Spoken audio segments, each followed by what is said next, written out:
So apparently there's this type of cloud that can look like a wave, but in the sky. And that's really cool. That's really, really cool. I just wanted to share that with you today. Hey, hello, what's happening? WAP here, whatever Apple pays me to say, because some of you still think that I get paid by Apple. We've got the dates for the iPhone 12, when that's coming out. It is actually gonna be a staggered release. Some models coming in October, some models, the 12 Pro, coming in November, and then apparently there's a 4G only version of the iPhone 12 coming in like February of 2021. The Apple Watch Series 6 and a new iPad. It's right around the corner. It's coming out in middle of September. And we got new details about Apple's upcoming subscription services bundle, what they are calling Apple One. Not Apple 2 or 3, Apple One. Going to take more of your money than they've ever taken before, while saving you more money than you've ever saved before, I think. All right, drop a like if you guys are excited. Hit subscribe for more. Let's kick things off with the iPhone 12. Any of you find it weird we still don't know what this device is exactly going to look like? Like, everything I'm showing in the videos is based on rumors or some leaked models, but they're old now. Like, we don't actually have a proper updated model for what the iPhone 12 is gonna look like, and that just makes me angry. Because we've always seen them before by this time in the year. But apparently, the virus has delayed things, rightfully so, and that's why the new iPhones are actually coming a little bit later. Apple themselves has said this. They're not gonna be shipping in September. Well, they said they're shipping a few weeks later. Those are the exact words that they used, which means starting in October. And now our pal, Jon Prosser, around 80% accurate based on all of the leaks he has ever put out in his lifetime, is giving us the dates. Now, I'm a bit skeptical for some of these just because I find it hard to believe that they've leaked out already, but Jon's kind of thing is dates. He's been really, really good at it. So here's what we're hearing. For the regular iPhone 12, pre-orders are gonna go live the week of October 12th. So basically on the Friday of that week is when you're gonna be able to pre-order the iPhone, and then they're gonna be shipping out a week later, the week of the 19th. So that's the date for the iPhone 12. Way more anticlimactic than I thought it would be, but that's when it's apparently dropping. So week of October 12th, that's when you can actually buy an iPhone 12. The iPhone 11 Pro, on the other hand, we don't have any specific dates on that, but it's apparently coming in early November, and it's gonna be shipping then as well. But Apple's announcing both of these phones at an October event. There apparently will not be a September event in 2020, which is just bonkers, because we've gotten a September event every year, you know? Kind of weird. But hey, so is a pandemic. So you might be wondering if Apple's skipping a September event, are there any products coming out before October? Apparently, there are. The week of September 7th is what you should be looking for if you're curious about new products in September, which, by the way, guys, is coming up soon. The months are flying by. Nothing means anything anymore. I guess that's just the reality of quarantine. The Apple Watch Series 6 and an iPad are supposed to be coming the week of September 7th, but if they're not having an event, you might question, well, how is Apple going to announce these products? Jon claims, this is where I'm like, I feel like this could have been a bait of some kind, I don't know, but Jon claims it's going to be through a press release. I just personally find it hard to believe Apple's going to not only announce the Apple Watch before the iPhones, over a month before the new iPhone 12s come out, but also that they wouldn't hold an event for it. Like, we're thinking it's gonna be a pretty decent upgrade this year with some new health sensors on the inside for blood oxygen monitoring, as well as better battery life, better waterproofing. It just seems weird that Apple would announce that through a press release the week of September 7th. So that could obviously change, but right now that's what we're hearing. Like the Apple Watch, it's literally less than a month away. And there's also a new iPad coming, but there's been a big debate in the community whether this is just a new version of the cheapest iPad like Apple updated last September, or if this is gonna be a new revamped iPad Air, because we're hearing it could be like edge-to-edge, all-screen design, Face ID, 813X some odd processor, maybe I guess the A12Z they could throw on there from the iPad Pro. But these are the official dates, right? This is everything? That's all we need to know? Not apparently. Well, some of this information seems like it could be wrong, because Mark Gurman, with a little bit of a higher track record percentage-wise, and being in the game way longer, like 10 to 12 times longer than Jon has, seems to believe that some of this info is wrong or off, giving it the thumbs down on Twitter. Jon and him gone back and forth before on Twitter. Don't really know what this means. I've talked to both of them privately. Both pretty cool people. So I wouldn't say all this is 100% confirmed. I wouldn't say these are the dates confirmed. If you know, we would have gotten that thumbs up, I would have said yeah.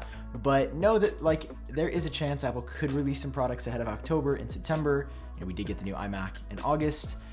but at this point, like, the schedule is still kind of up in the air. Which leads us to the next rumor about the iPhone 12, coming courtesy of a new leaker that I really haven't talked about before, Wedbush Securities. Wedbush Securities is throwing out stuff. So Wedbush, I took apart their track record, looked at everything, double-checked to see what was right and wrong, and then organized it over on my site. And they're actually like insanely accurate. I didn't realize how good they are. They're a firm for investors where they give them information about what's happening with companies based out of LA here in the United States. And they are saying some interesting stuff about the iPhone 12, like it's not going to have a headphone jack, but also now that around February of 2021, Apple's going to be releasing a non-5G version of the phone. Now, up until this point, everybody said Apple's working on 4 different 5G versions, 2 6.1 inch, 1 6.7, 1 5.4. We know it like the back of our hand now, it's not even news. But a non-5G phone is. The fact that Apple would come out with a model, especially after the main launch, without a big feature, 5G, is weird. And they say it would cost around $800, which doesn't really make sense to me, considering like an iPhone 12 normal with 5G is supposed to start at like $700. So I have a feeling they're getting this mixed up based on like a screen size with another device because it feels off. But I mean, also apparently we could be getting an iPhone 12 sometime in the early half of next year. So maybe the release will really be that staggered after all, although I doubt it because Apple really likes to have their holiday quarter complete with crazy amounts of iPhone sales. Now, something else that just keeps being a big seller for Apple, which surprises me in a lot of regards, is Apple's services. You know, a lot of us just think of Apple Music, but they've got iCloud thrown in there, Apple TV Plus, Apple News Plus, Apple Arcade. And now Apple's working on not only a bundle for all of that, but also a new fitness subscription service, which is really interesting to me. So the bundle is going to save you. Gurman is the source of this information, so very good track record. The name is apparently going to be Apple One, signifying it's the one subscription for all of Apple services. Kind of reminds me of what Xbox did with the Xbox One, and I still feel like that's a bad name to this day. So I'm not in love with the name, but it's a name nonetheless. And with Apple One, there's going to be a ton of different tiers here. So I'm going to go ahead and read these off. There's going to be a tier with just Music and TV Plus, a tier higher, Music, TV, Arcade, then Music, TV, Arcade News, and then Music, TV, Arcade, News, iCloud, and then one more above that with Music, TV, Arcade, News, iCloud, and fitness. So there's going to be all these different variations here, and apparently you're going to be saving between $2 to $5 a month when you bundle, which is not great. It's not really good at all. But I mean, I assume a bundle where you pay $40 a month instead of $45, I mean, it's a savings nonetheless. I'm excited for it, but it doesn't seem like you should be looking forward to monumental savings even if you subscribe to all of Apple services. What I am looking forward to, considering that I haven't been really comfortable going to the gym with the whole virus situation, I'm excited to see this new fitness subscription service. This is something that MacRumors actually leaked based on that iOS 14 build that was floating around way before the announcement on June 22nd of this year, and they actually have some icons from the app. It looks like you can do all kinds of cool stuff like core work, on an elliptical or a bike of some kind, running, stretching, maybe a little bit of dancing. Maybe a little bit of dancing, guys. Who out here is trying to do some dancing today? I know I am. This is so much fun. I just love my job. On the real though, it seems like it could be pretty interesting. There's going to be an app for Apple TV, iPhone, iPad, and it'll allow you to work out using like your Apple Watch to track what you're doing. So if this comes out, you're going to be paying a lot of money if you subscribe to all of Apple subscriptions. Now, I doubt you do, just because to me, most of them aren't very compelling at all yet. But I will definitely be trying the fitness one out for sure. Like if they have some good at-home workouts, I'm in. Like I'm trying to get shredded.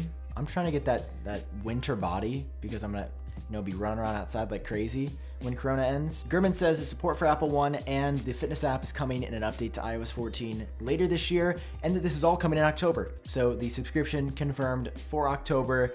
I mean, it's a good time to announce it alongside the new iPhones. Am I right or am I wrong? We shall see. So are you gonna be subscribing to Apple One or Fitness? Or are you gonna be saving up for the iPhone now coming in October? Pretty much for sure, everybody, Mark Gurman, John, everybody across the board is agreeing on that now. Or waiting for the Pro in November. Throwback to the 2017 days of the iPhone 10 for sure. We we've got a few months until we see the iPhone 12 Pro. But I mean, hopefully it's going to be worth it. Like, fingers crossed that Apple fixes the notch and adds 120 hertz, which apparently are still not coming based on what we're hearing. All right. Hope you guys enjoyed the video. If you learned something new, drop a like down below. Hit subscribe for more. I've been Sam. I'll catch all of you on my next video. Big hugs.